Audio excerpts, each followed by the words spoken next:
Assalamualaikum warahmatullahi wabarakatuh. Kami dari kelompok 1 ingin mempresentasikan tugas JT dan WPBS. Sebelumnya, perkenalkan, nama saya Muhammad Raffi Arfan dengan NIM 09231051. Saya Ahmad Adrian Saputra dengan NIM 09231004. Saya Sekar Ayu dengan NIM 09231010. Saya Nabila Tenggalka NIM 09231058. Saya Fit Sigara Sihaan NIM 09231024. Jadi yang pertama itu membahas latar belakang dari layout galangan kapal, yaitu grup teknologi dalam shipbuilding mengelompokkan komponen dan pekerjaan sejenis family manufacturing untuk efisiensi. Misalnya tipe pitch family manufacturing atau proses lens pada block construction. Produk work breakdown struktur mengklasifikasikan interim produk berdasarkan sistem zone problem area dan state sehingga alur kerja lebih terintegrasi. GT dan PWBS merupakan fondasi metode zone teknologi yang menggabungkan full construction, outfitting, dan painting menjadi sistem produksi modern di galangan. Proses pembangunan kapal di PT PAL Indonesia meliputi beberapa tahapan penting mulai dari desain awal hingga produksi dan perakitan kapal jadi, serta pengujian dan serah terima. PT PAL menggunakan teknologi modern dan metode terkini seperti full outfitting block system untuk mempercepat dan meningkatkan efisiensi proses konstruksi kapal. Berikut tahapan proses pembangunan kapal di PT PAL.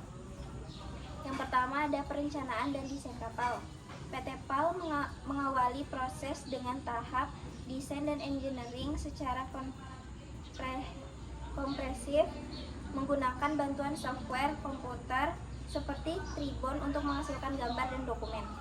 Perencanaan seperti general arrangement, midship section, work instruction, drawing, dan material list for fitting. Tahap ini meliputi basic design, fungsional desain, transitional desain, hingga finalisasi. Lalu yang kedua ada pemotongan dan perakitan blok kapal. Kapal dibangun dari blok besar yang dipotong dan dirakit menggunakan metode full outfitting block system. Lalu yang ketiga pengelasan dan perakitan blok. Blok kapal yang sudah lengkap dengan perlengkapan dipasang dan bilas pada dok kapal. Proses ini dilakukan dengan pengawasan ketat untuk memenuhi standar kualitas dan keselamatan maritim. Lalu yang keempat, pengujian dan finishing. Setelah kapal dirakit, dilakukan berbagai pengujian sistem dan keselamatan untuk memastikan kapal siap beroperasi sesuai spesifikasi. Finishing dilakukan untuk penyelesaian akhir pada struktur dan interior kapal. Lalu yang terakhir, kelima, serah terima. Kapal yang selesai dibangun kemudian diserahkan kepada pelanggan, baik untuk kebutuhan militer, komersial, maupun lainnya. Lalu alur material dalam proses pembangunan kapal di PT PAL Indonesia dimulai dari perencanaan kebutuhan material yang dilakukan oleh divisi desain dan engineering. Setelah itu divisi project management office PMO mengajukan permintaan material dan merencanakan jadwal proyek. Setelah material tiba di galangan kapal, divisi inventory menerima, mengidentifikasi, menyimpan dan mendistribusikan material sesuai spesifikasi ke masing-masing workshop produksi yang membutuhkan. Sistem manajemen rantai pasok PT PAL memastikan material tersedia tepat waktu, berkualitas, dan sesuai kebutuhan untuk kelancaran proses produksi. Selanjutnya, secara singkat alur material PT PAL adalah: yang pertama ada perencanaan kebutuhan material oleh divisi desain dan PMO. Yang kedua ada pemesanan material oleh divisi purchasing dan dengan koordinasi keuangan. Yang ketiga ada penerimaan, penyimpanan, dan pengelolaan material oleh divisi inventory. Yang keempat itu ada distribusi material oleh workshop produksi oleh proses konstruksi kapal. Hal ini menjamin ketersediaan material yang tepat waktu dan tepat mutu pada setiap tahap proses pembangunan kapal di PT PAL. Selanjutnya ada GT dan PWBS. Apakah mereka sudah menerapkan prinsip grup teknologi? PT PAL Indonesia telah menerapkan teknologi modular. Akan tetapi untuk pembangunan kapal.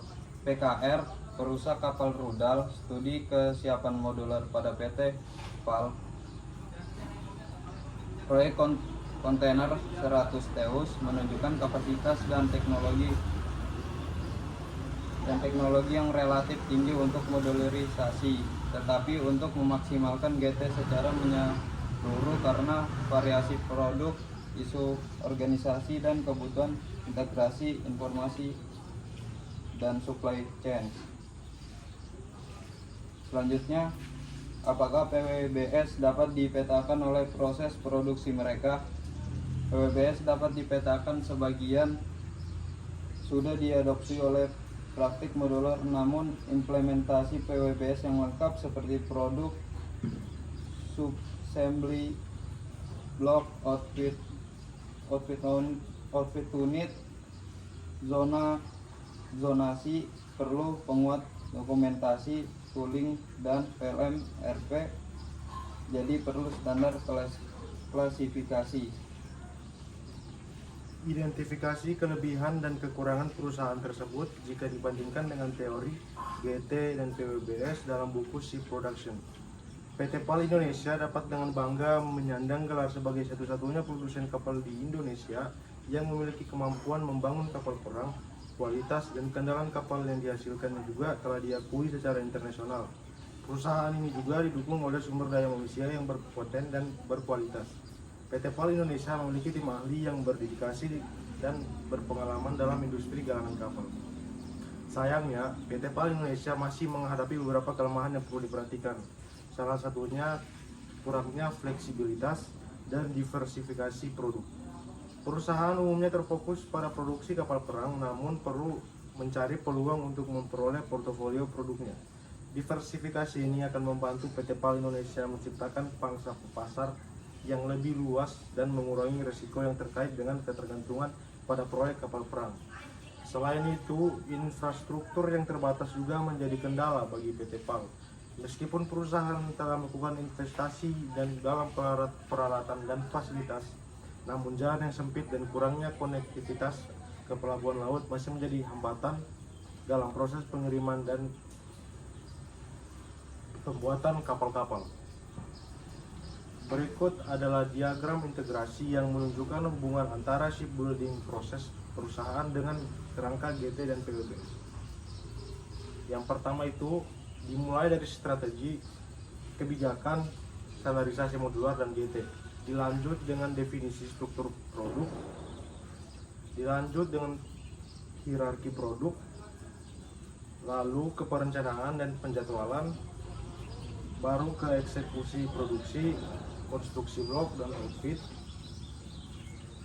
monitoring dan umpan bala, lalu akhirnya bisa kembali ke adjust strategi modular atau grouping GT. Berdasarkan GT dan PWBS, kelompok kami memberikan rekomendasi kepada perusahaan agar lebih efisien dengan pendekatan ini. Yang pertama itu peningkatan efisiensi produk. Yang kedua, mengoptimalisasi sumber daya manusia. Yang ketiga, mengefisiensi manajemen dan organisasi. Yang keempat, memberi inovasi pada teknologi. Terus yang kelima ada peningkatan manajemen proyek dan keuangan. Kemudian adapun kesimpulan dari tugas ini yaitu grup teknologi atau GT dan produk work breakdown struktur atau PWBS merupakan dua konsep penting dalam sistem produksi kapal modern. GT berfokus pada peningkatan efisiensi melalui pengelompokan komponen dan pekerjaan sejenis agar proses manufaktur dapat dilakukan lebih cepat dan terstandarisasi. Selain itu, ada PWBS, dia menekankan pada pengolahan dan pengklasifikasikan produk secara terstruktur berdasarkan sistem zona dan tahap produksi untuk menciptakan alur kerja yang terintegrasi. Kemudian sekian dari kelompok kami, kurang lebihnya mohon dimaafkan. Wassalamualaikum warahmatullahi wabarakatuh. Anjing kemudian bangsa.